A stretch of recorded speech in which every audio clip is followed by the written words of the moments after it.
我们在生活中经常依靠一个偶然的机会改变了命运，比如偶然遇到一个陌生人，跟他变成朋友，生活有了很大改变；或者偶然看了一本书，书的内容让自己变化；或者偶然去了一个地方，人生也有很多更改。表面上看，这都是偶然的相遇，偶然的幸运或不幸，但我们往往没有想到，在它的后面有一些复杂隐藏的因缘。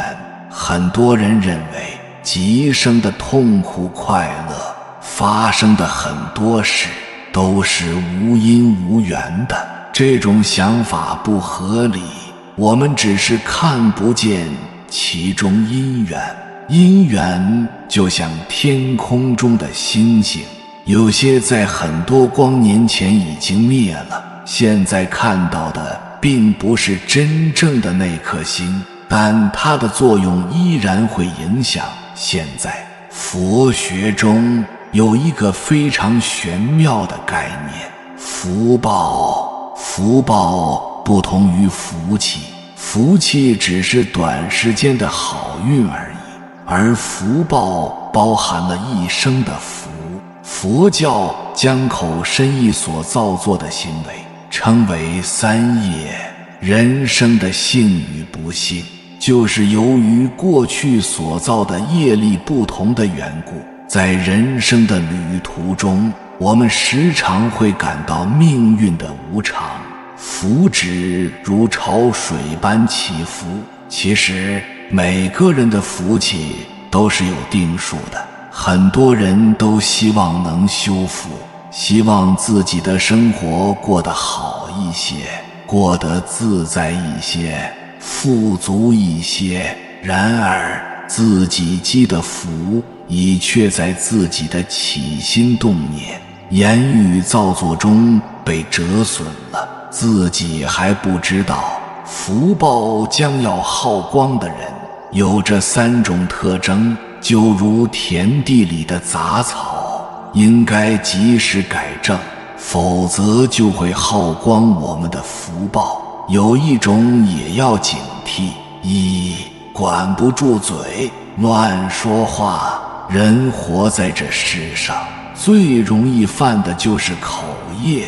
很多人没做什么坏事，但就是命运坎坷，究其原因，大多是自己的嘴损了福报。一个人的福报大不大，从他会不会说话就能看出来。佛在《无量寿经》中告诫人们，要善护口业，不及他过；善护身业，不失律仪；善护意业，清净无染。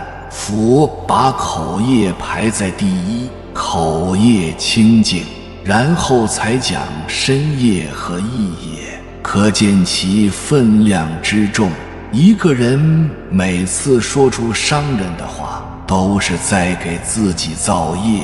隋朝有个人叫贺若弼，朝臣里数他话最多。隋文帝任命杨素为宰相，他心中不服，私下放言，杨素这人水平这么差都能当宰相，也不知道皇上什么眼光。群臣知道这件事后，共同上书要求以大不敬的罪名处死贺若弼，但隋文帝宽厚，只是把他贬为庶民，并且不久后又念及他有功恢复了他的爵位，但贺若弼却没有就此收敛。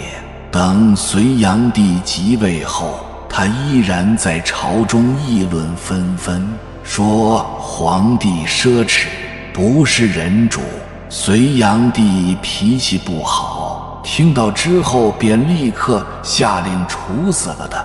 而其实在贺若弼年轻的时候，他爹贺若敦临死时就告诫过他，我因话多招惹祸端，你千万不能学我呀。老话说，勿多言，多言多败。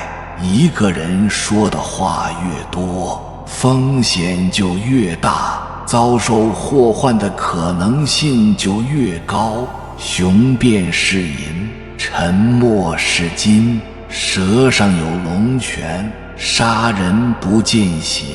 很多人谈是说非，脏痞人物还洋洋自得，一副指点江山的架势，但却不知道做的业多了，迟早要报应到自己头上。不会说话、有口业的人，日积月累，福报都从这张嘴里跑光了，生活也是坎坎坷坷，很凄凉的。格言联璧中说，静坐常思己过，闲谈莫论人非，口是伤人腹，言是割舌刀。有3种话不要说，最是护口业，能积德，不说抱怨的话。如果仔细观察一下，大家会发现，身边不抱怨的人，可能也有生活的不好的，但是整天抱怨的人，几乎没有看到一个生活过得好的，而且常常是越过越不好。不说揭人短的话，与人相处时，尽量避开人的隐私和缺陷，不揭开，不评论，不嘲笑，避讳不言，明白不谈，为自己留口德，为他人留面子。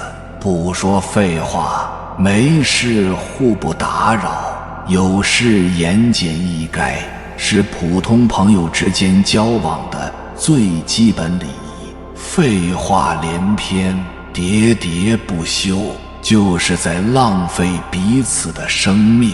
嘴巴为患苦之门，祸累之始，病从口入，祸从口出。嘴是祸福之门，一般人最容易犯的是嘴巴造业。一个人的命运好不好，简单一点，就从他能不能管住自己嘴巴就看得出来。管住嘴巴非常重要，口是心之门，心里所思所想都是通过嘴巴传递出来。人一辈子缺德事或许不会天天做，但是缺德的话、难听的话、不正经的话可能会天天说，日积月累，福气都从这张嘴里跑光了。尤其是对父母咄咄逼人，非常损阴德。说话不注意，没口德的人，这辈子也是坎坷凄凉、颠沛流离的。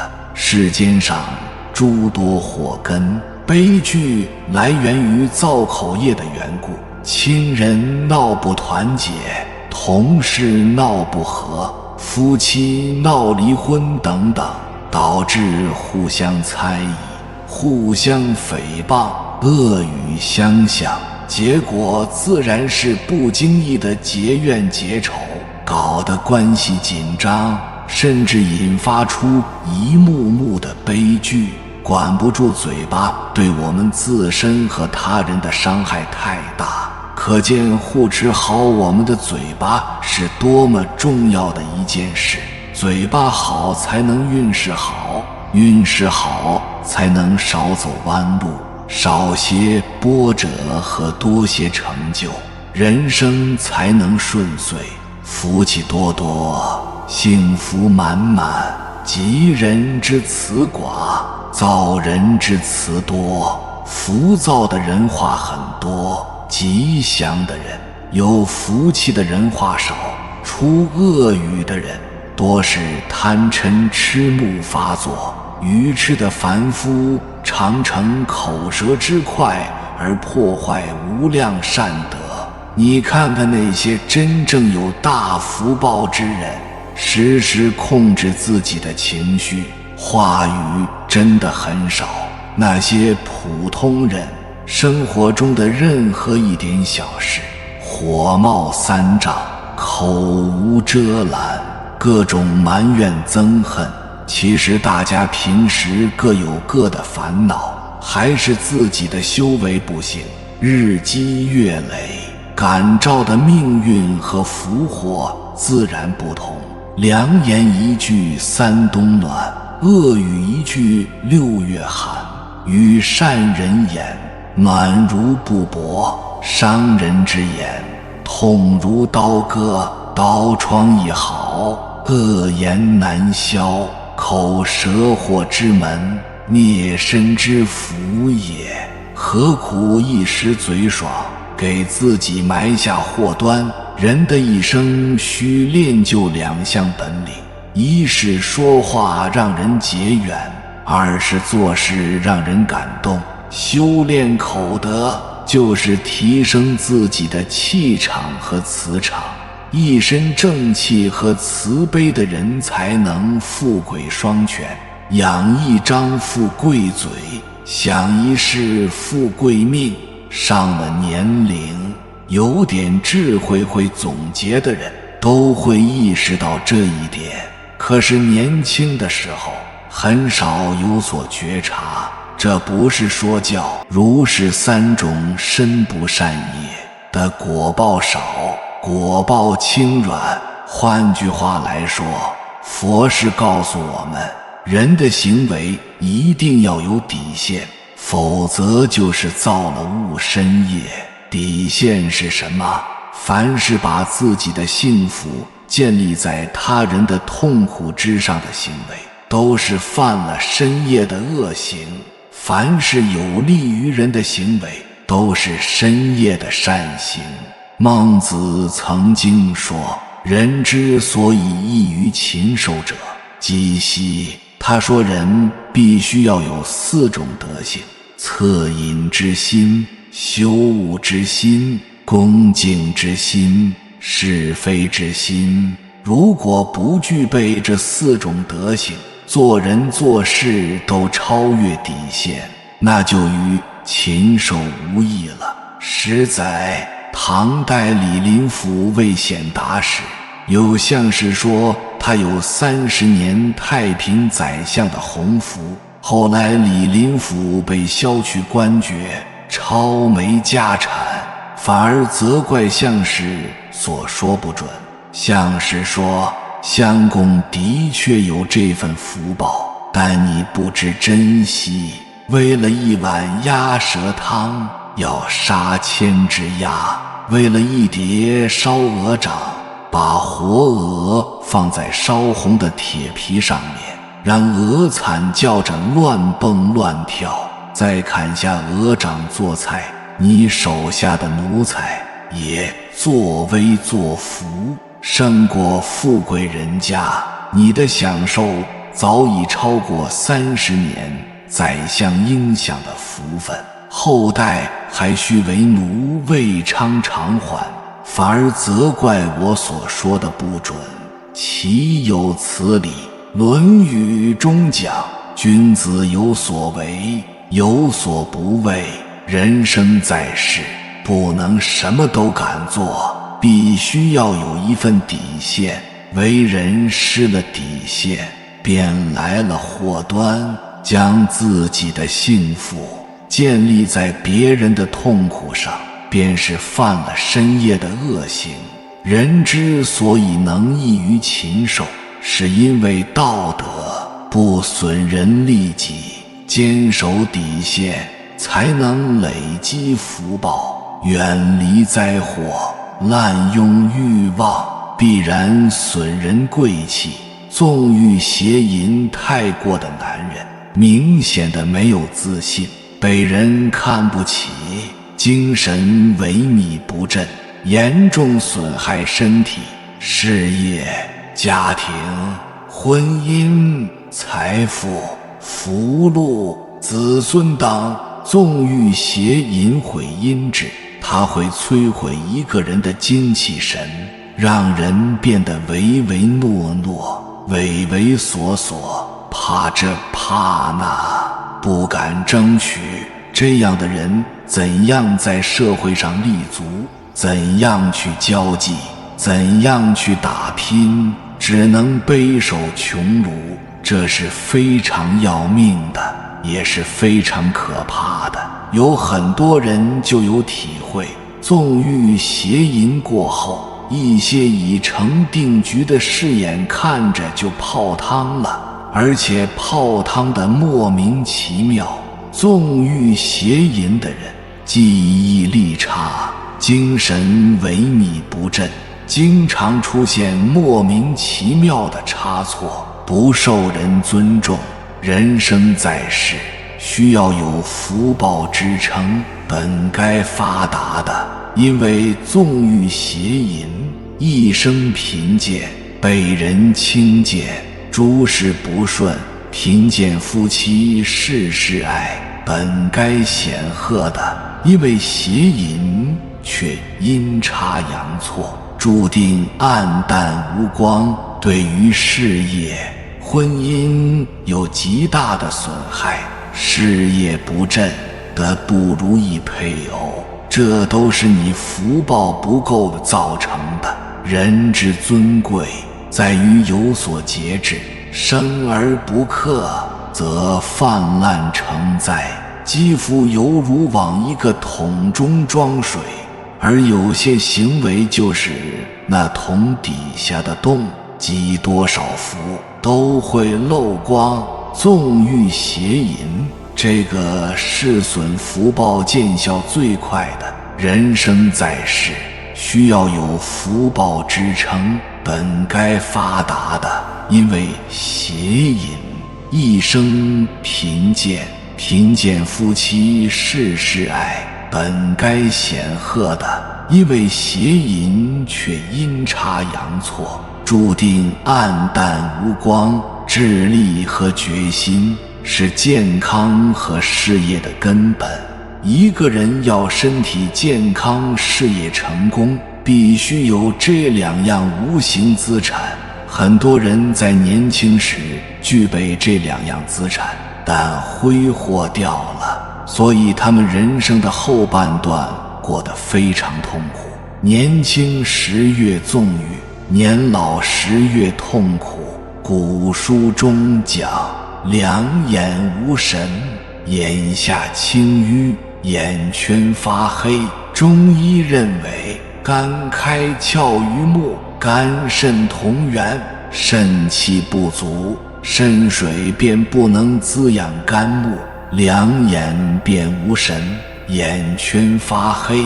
肾气充足的人，眼睛清澈明亮，熠熠有神，一般脑子里经常想一些乌七八糟男女色情。纵欲无度的人，眼睛往往很浑浊，两只眼睛像和醉酒一样游离而没有定力，这在乡书上称为桃花眼，代表好色，一辈子下贱。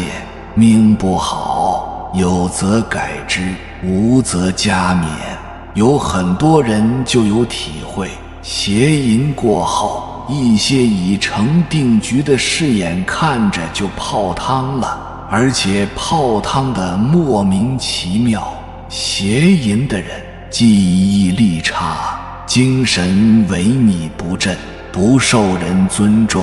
远妻而言，于婚姻有极大的损害，得不如意配偶，即使对方是个大仁大义之人，也会两个人相处不来，即所谓的性格不合。实际上哪里是性格不合，是你的福报不够，这方面的福报都让你损耗光了，你没福再受用了。婚后的邪淫，不管做得多隐秘，婚姻上应得的福报都要大打折扣。邪淫再则损财，损贵气，损灵性，损健康，你想想，这一辈子除了这几样，你还能指望着什么？请不要乱抬杠，种瓜得瓜，种豆得豆，因果乃万古不变的自然规律，人和人之间的福报、机缘等各不相同，没有可比性。因果机理复杂深奥，只是数量的积累，机缘和时间问题。愿大家能够真实清净地走好自己的人生路。3. 管不住心，贪嗔痴。古代有一首心命歌，其歌曰：心好命又好，富贵直到老。命好心不好，福变为祸兆；心好命不好，祸转为福报。心命俱不好，遭殃且贫夭。心可挽乎命，最好存人道。命实造于心，吉凶为人兆。修心亦听命，天地自相保。这首歌说明了心与命运的关系。心好可转化厄运，心恶可败坏好运。西晋时期，石崇与王凯两名富豪在洛阳已是家喻户晓，但两人并不满足于此，是要分出一个高低。于是王凯用一塘水洗锅，石崇就把蜡烛当柴火烧。王凯家门前的大路两旁设置了40里的紫丝屏障，石崇就用香料来刷墙，又铺设了50里的彩缎屏障。王凯不甘心，向自己的外甥晋武帝拿来西域进贡的2尺珊瑚树，大摆筵席，请人观赏。石崇就拿了一柄铁如意，咣当一声朝珊瑚砸去，皇家奇珍被砸得粉碎。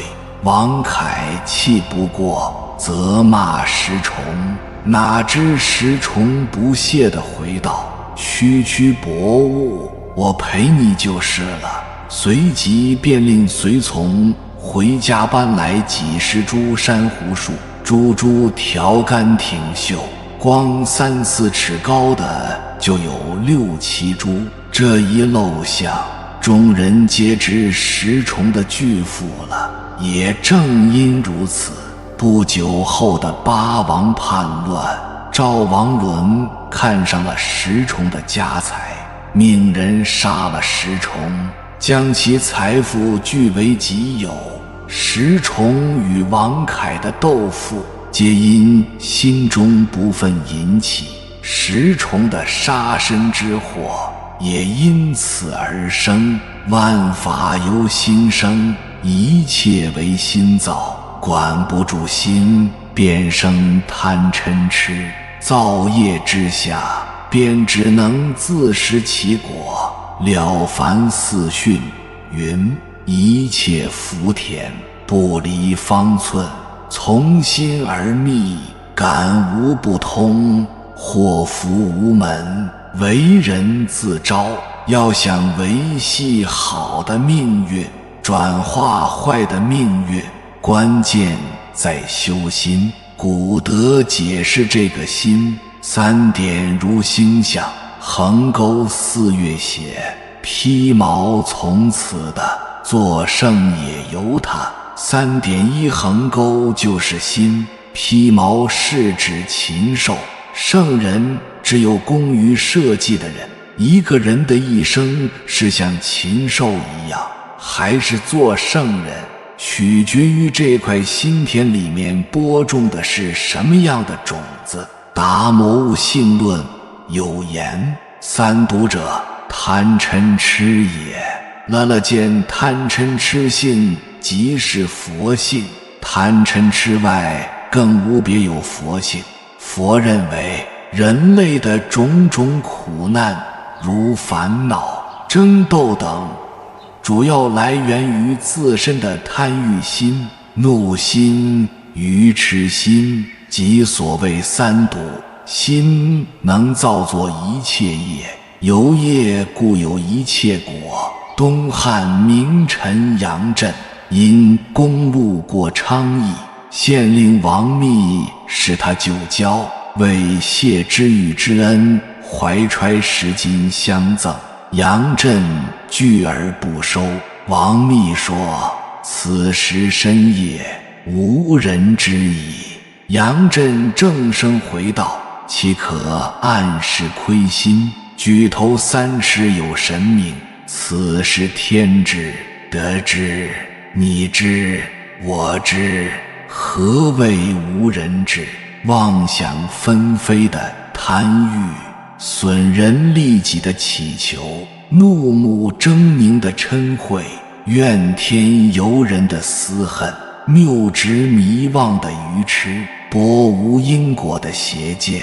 凡是心生贪嗔邪见，就是异业的恶行。一个人如果心存善念，行中有善，上至孝敬父母，下至爱护家人，喜欢乐于助人，那么就会无形之中为自己积福积德，悄然改变自己的命运。古训言：利荣民不如种阴德，创造好的荣誉、高的地位，不如培植阴德，如愿了凡的改变命运，不就是由积阴德而来的吗？所以要改变命运，就看你如何积阴德了。世间唯有广做阴德，可以挽回定数。阴德要积得深广，才能受用，才有力量转变命运。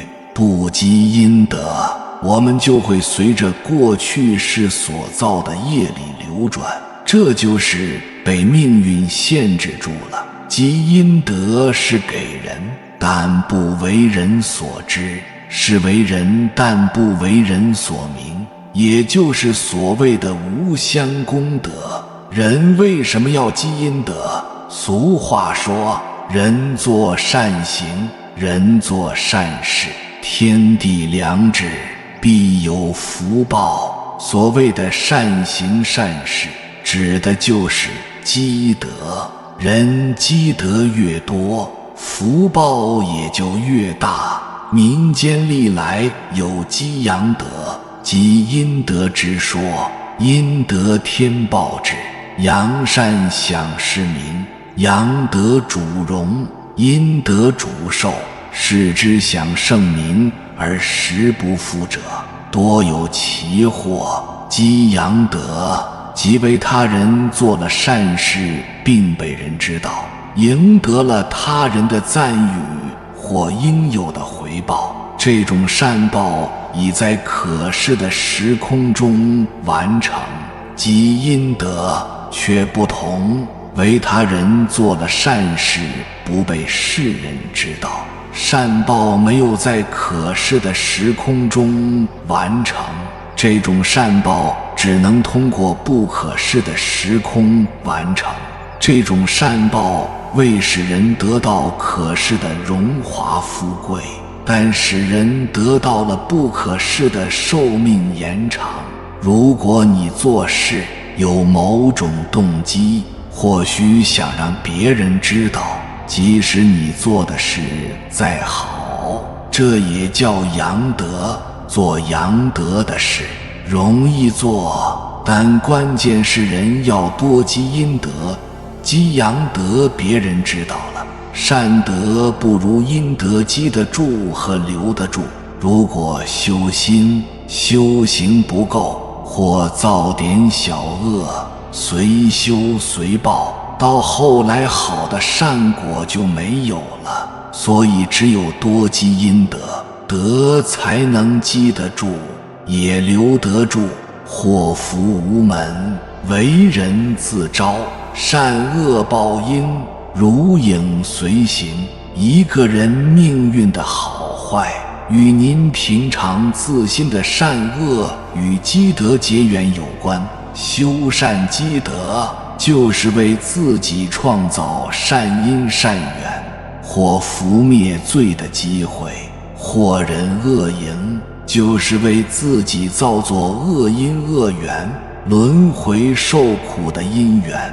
已经上讲，积善之家，必有余庆；积不善之家，必有余殃。一个行善的家族，他必定有余福，这个余福能够荫庇子孙。如果造了很多恶事，那这个家族不可能长久，子孙必定遭殃。司马光家训里面说，积金以遗子孙，子孙未必能守；积书以遗子孙，子孙未必能读。不如积阴德于冥冥之中，以为子孙长久之计。意思是，别墅财产留给子孙，他们未必能守住；把书给他们，他们也未必能读。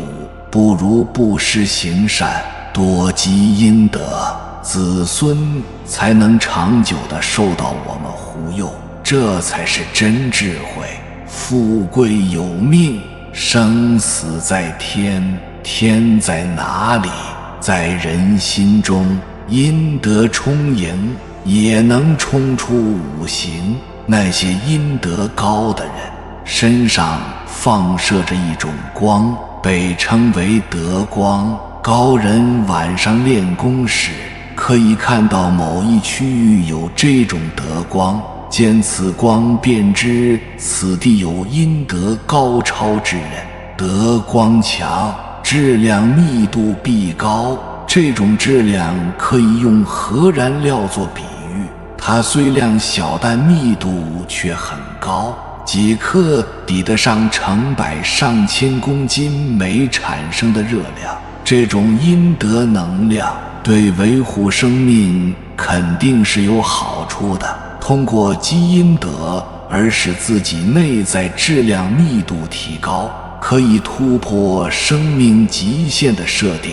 这就是民间讲的阴德充盈，冲出五行的道理。人善心静，养血益气。人在受到善的撞击时，常会感到一股暖流沐浴全身。善是人体积极因素的启动器，让身体每一个细胞都充满善，可加快气血流通，培育百世之德，即有百世子孙保之。命就是一种强大的业力，人的财富、儿女、夫妻、智慧、官位等，这个是好几十辈子聚集的一种能量，你要能马上改变很困难，所以要多积阴德，广积阴德，厚积阴德，大善的力量才能扭转人生走向。崇善怀德，寸心朝日月。修桥铺路，因至积儿孙。修桥铺路是造福子孙后代的大功德，只因修桥能度千万人，铺路者能力万千人，救人性命会积下大阴德，从而得到上天眷护善人的福报的真机。天地人神一气相通，人做的每件事，神天都知道。懂得敬畏神天而崇德修逆，这是根本中的根本。人心生一念，天地尽皆知。善恶若无报，乾坤必有私。后宫可以补前过，前功不可补后过。又说终身行善，一时得亏，犹如今年打柴一日烧，皆化为无。能改变你命运的，唯有福德的力量。只有你积累了足够强大的善业，你才能在一定程度上扭转今生的命运。当你积德行善到一定程度时，福德的力量会引导你遇到善缘，遇到贵人，遇到好机遇，遇到好姻缘，遇到好风水的房屋，遇到好风水的。除此之外，别无他法。有缘人，感谢你看到最后。如果今天的分享对你有所帮助，请按个赞给我响应。还没有订阅频道的，请点击右侧的订阅按钮，与我们建立更深的连接。无论你身在何方，愿我们一起共修福报，随喜转发，功德无量。